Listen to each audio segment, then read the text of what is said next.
கர்த்தருடைய பரிசுத்த நாமத்திற்கு மகிமை உண்டாவதாக.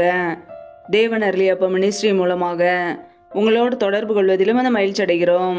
இன்றைக்கும் இந்த நாளிலும் தேவன் நமக்கு கொடுக்கிற வார்த்தை எபேசியர் 2 அதிகாரம் 10 ஏனெனில் நற்கிரியைகளை செய்கிறதற்கு நாம் கிறிஸ்து இயேசுக்குள் சிருஷ்டிக்கப்பட்டு தேவனுடைய செய்கையாய் இருக்கிறோம். அவைகளில் நாம் நடக்கும்படி அவர் முன்னதாக அவைகளை ஆயத்தம் பண்ணி இருக்கிறார். ஹல்லேலூயா.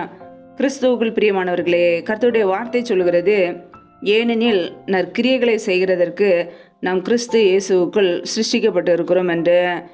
பிரியமானவர்களே, நம் இயேசு கிறிஸ்துவுக்குள் மறுபடியும் பிறந்ததன் நோக்கம் நற்கிரியைகள் செய்ய, நன்மைகள் செய்ய, தான தர்மங்கள் செய்ய, உதவிகள் செய்ய.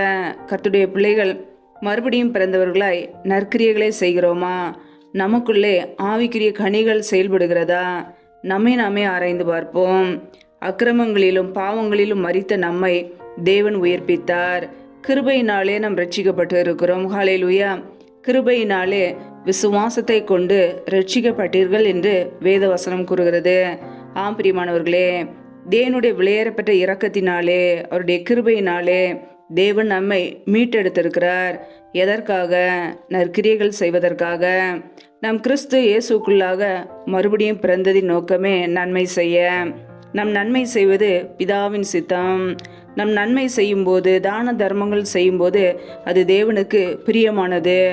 நன்மை செய்கிறவன் தேவனால் உண்டாயிருக்கிறார் என்று வசனம் சொல்கிறது. பிரியமானவர்களே, நமக்குள்ளே நற்கிரியைகளின் கனி காணப்படுகிறதா? நம்மை நாமே ஆராய்ந்து பார்ப்போம். இயேசு கிறிஸ்துவுக்குள்ளாக மறுபடியும் பிறந்த நாம் இன்றைக்கு நம்முடைய வாழ்க்கையில் எப்படி வாழ்கிறோம்? நற்கிரியைகளை செய்கிறவர்களாக இருக்கிறோமா? நம்மை நாமே ஆராய்ந்து பார்ப்போம். தேவன் நம் மீது வைத்த இரக்கத்திலே நம் மீது அன்பு கூர்ந்து நம்மை ரட்சித்தார், விடுதலை ஆக்கினார், மீட்டெடுத்தார். பிரியமானவர்களே, பாவத்திலும் அக்கிரமத்திலும் வாழ்ந்த நம்மை தேவன் மீட்டெடுத்தார். எதற்காக? நாம் அவருடைய பிள்ளைகளாய் நன்மை செய்ய வேண்டும் என்பதற்காக. அவருடைய சுபாவங்கள் நமக்குள்ளே இருக்கிறதா? இன்றைக்கு நம்முடைய வாழ்க்கையிலே இயேசு கிறிஸ்துவை ஏற்றுக்கொண்டோம், அவருடைய இரத்தத்தினால் கழுவப்பட்டோம், நீதிமான்களை அவர் நம்மை மாற்றி வைத்திருக்கிறார். நன்மை செய்கிறோமா? தேவனுக்கு பிரியமுள்ள ஒரு வாழ்க்கை வாழ்கிறோமா? தீமையான காரியங்களை விட்டு விலகிய நற்கிரியைகளை செய்கிறோமா? நம்மை நாமே ஆராய்ந்து பார்ப்போம். நம் நன்மை செய்ய வேண்டும் என்பதே தேவனுடைய விருப்பம்.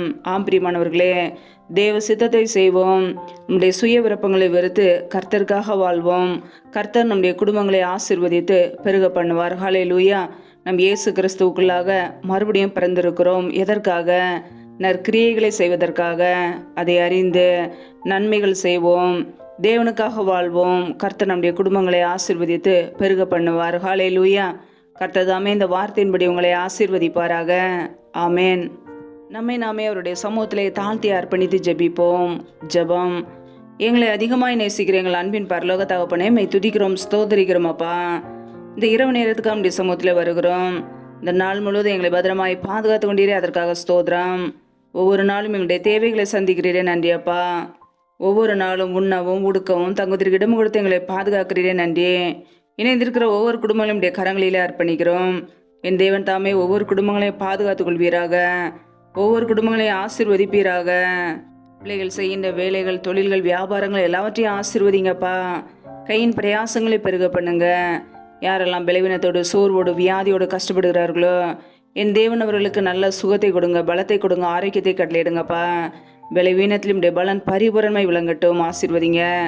யாரெல்லாம் குழந்தைக்காக காத்திருக்கிறார்களோ, என் தேவன் அந்த குடும்பங்களை ஆசீர்வதிங்கப்பா. பிள்ளைகள் கர்த்தரால் ஒரு சுதந்திரம், கர்ப்பத்தின் கனி அவரால் கிடைக்கும் பலன் என்று வேதத்தில் நாங்கள் வாசிக்கிறோம். கர்ப்பத்தின் கனியில் உள்ள தடைகளை நீக்கி ஆசீர்வதிப்பீராக.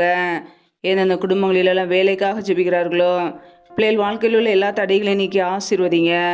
உடைய கரங்களில் அர்ப்பணிக்கிறோம்.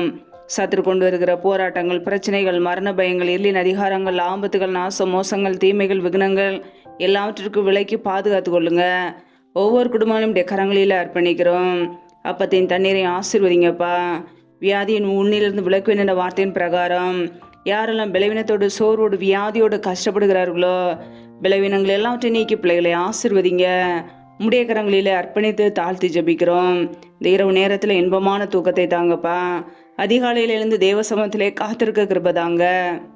தாழ்த்தி வெறுமையாக்கி ஜெபிக்கிறோம். எல்லா துதி கன மகிமை எல்லாம் ஒருவருக்கே செலுத்துகிறோம். ஏசு கிறிஸ்துவின் மூலம் ஜெபிக்கிறோம் ஜீவனுள்ள நல்ல பிதாவே, ஆமேன்.